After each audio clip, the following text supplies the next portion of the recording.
So welcome back to the episode of Pinnacle on Friday, and today's, I guess, I think like day 3, of 12 Days of Murder. We'll be discussing a case out of Scotland. This case is not very well known. I think there's actually like maybe 5 or 6 sources, or maybe even 4, I don't know. So there's not a lot of information, I guess, like publicly known, and so I basically piled up all information I could publicly find. And so I hope you enjoy this case, and let's go ahead and get started. You had your fun, but you're sorry now.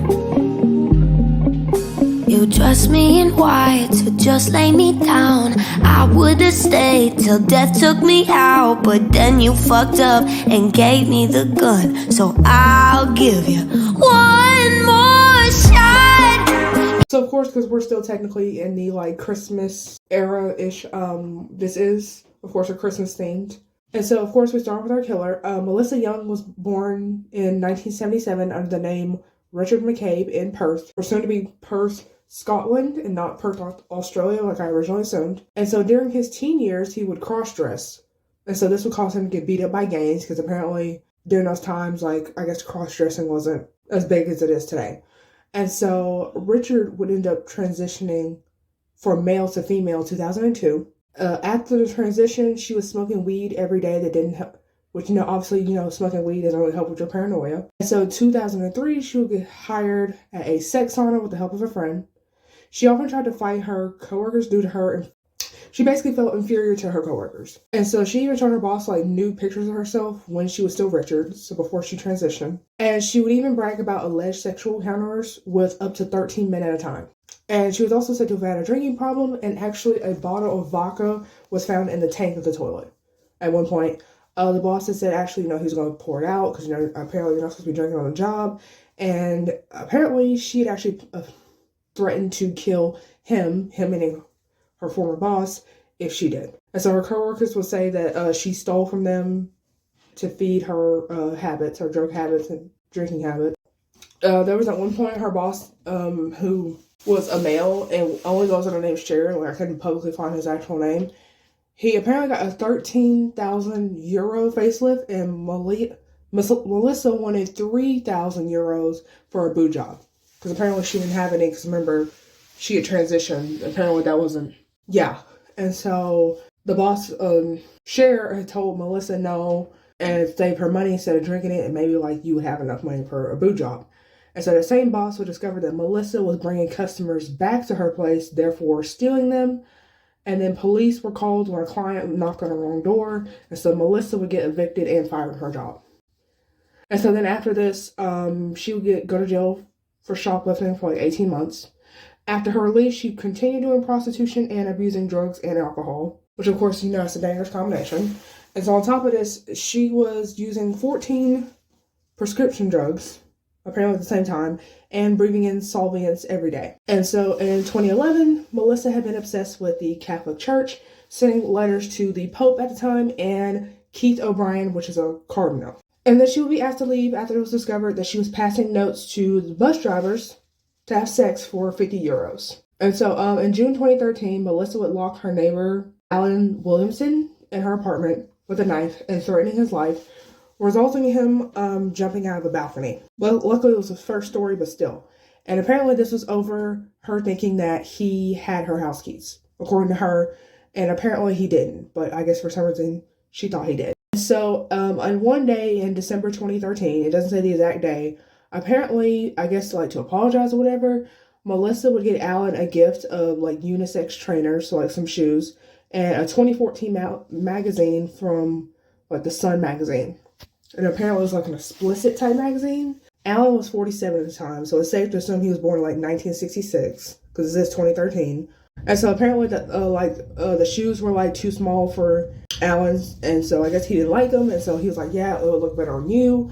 And so he obviously didn't accept it, and so I guess she didn't like this. Like, I guess that was like the final point for her, because on Christmas Day 2013, Alan would call the police saying that Melissa wouldn't let him leave her flat. So he was in her flat again somehow, and so Melissa would end up stabbing him 29 times, killing him. Melissa would then call the police for the second time that night, because remember, he had just called the police for the first time that night, saying she only stabbed him 7 times. but the official report says 29. So she says that the other 22 were by the police as a personal vendetta against her. For whatever reason, it didn't say. When police showed up, Melissa did have blood on her hands while Alan was dead on her behind her front door. She would say that she was actually indifferent to Alan's death. She was tested and 4 different drugs were found to be in her system. The following day, it was revealed to the public that Alan was actually a sex offender for trying to rape a woman years earlier. I mean, it wasn't successful in it, but he technically still had to register as one. So I thought that was interesting to mention. Melissa would get looked at by a Dr. Kane Melissa had told Dr. Kane that she was disgusted with her neighbors. She then added that she wanted to kill the whole lot of them before covering her mouth and asking if she said too much, which I thought, of course, you did say too much, but okay. She would say that she was insane around the time of the murder, which, of course, that's what they all say. And she would also say that she saw a bright light and voices before she did the fatal stabbing. She would claim that the archangel, Saint Michael, used her to punish the unclean demon, of course, being Alan. And so, of course, I thought this is also pretty important to me. I don't know if this is really important to the story, but to me it kind of is. She would have a tattoo of the Virgin Mary on one arm and Satan on the other arm. And she even said that had Alan accepted those gifts, he would still be alive. And so, of course, the court would eventually find Melissa guilty, and she has a life sentence, but she must serve at least 20 years. And on June 4th, 2004, she would bite a prison officer over cigarettes.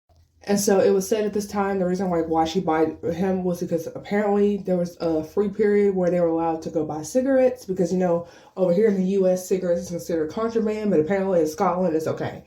So they were buying cigarettes, they ran out. She would go check other inmates, like cells, to see if anybody has some cigarettes she could have. And then the guard was like, leave the other inmates alone. And then so Melissa proceeds to attack Louise Henson, which is the name given of the officer. I don't even know if that's her actual name.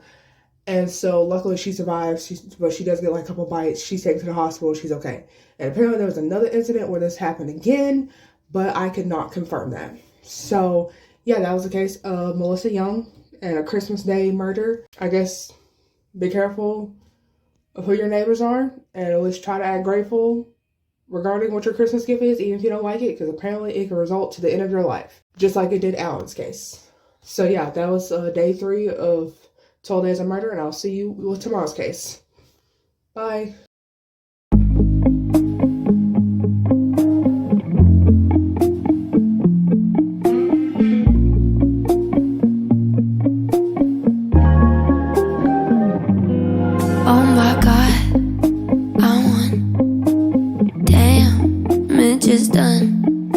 You had your fun, but you're sorry now. You dressed me in white to just lay me down. I would've stayed till death took me out, but then you fucked up and gave me the gun. So I'll give you one more shot. You think that I'm crazy, I know. You wanna just leave me, then go.